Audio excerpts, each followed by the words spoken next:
HM3. I was on duty one night at the Naval Hospital here in Okinawa.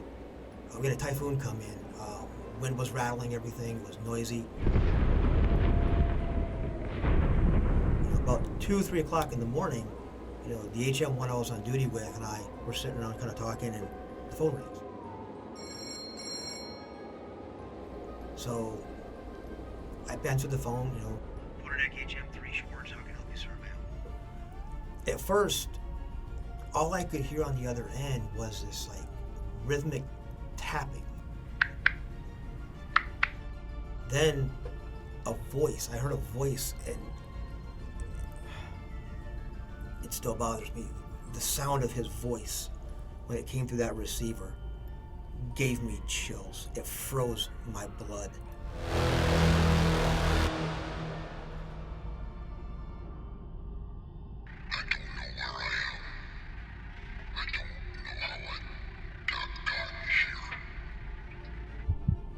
I hung up the phone.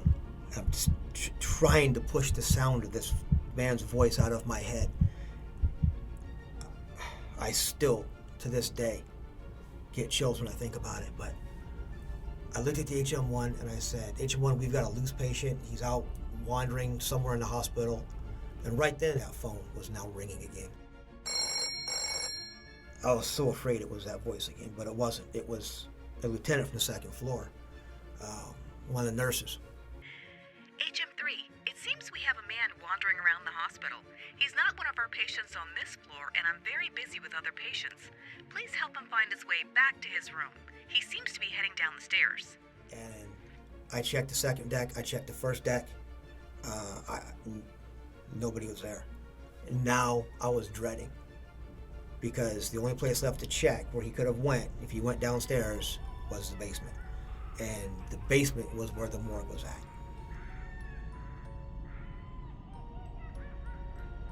I couldn't get that voice out of my head as I walked down those stairs. And the farther down those stairs I walked, the colder it got. By the time I got to the bottom of the stairs, I could see just a little bit of my breath coming out of my mouth, and it shouldn't be that cold down those stairs. I walked into the exam room. Lights came on, and almost right away, just as soon as I got a look at the room, and I could see what was in it, the lights went right back off again. In a panic, I tried to turn that flashlight on. Click, click, nothing. I tried once more, nothing. As my eyes started to adjust to the dark, I could see back by an exam table and pushed up against the wall. There was a spot that wasn't adjusting. It was darker than the rest of the room. I could hear it again. I began to back slowly out of that room, not knowing what that was, but my blood was running cold. Right about the time I touched the door, I heard that voice again. I can't find my way home. I'm so cold here. Can you help me? I said, sir, I can't help. If you can't help me, then just go! I got out of that mortuary as fast as I possibly could, right up the stairs, and the whole way up the stairs, I felt like he was right over my shoulder. I cleared that first deck, stepped away from that stairwell, spun around, and I swear to you, I know my eyes were still adjusting, but I swear to you, I saw a shadow going back down the stairs. To this day, I feel like he almost got me. When I went back to the duty desk, HM1 was staring at that phone that was now ringing again. I asked him, are you going to answer it? He said, no.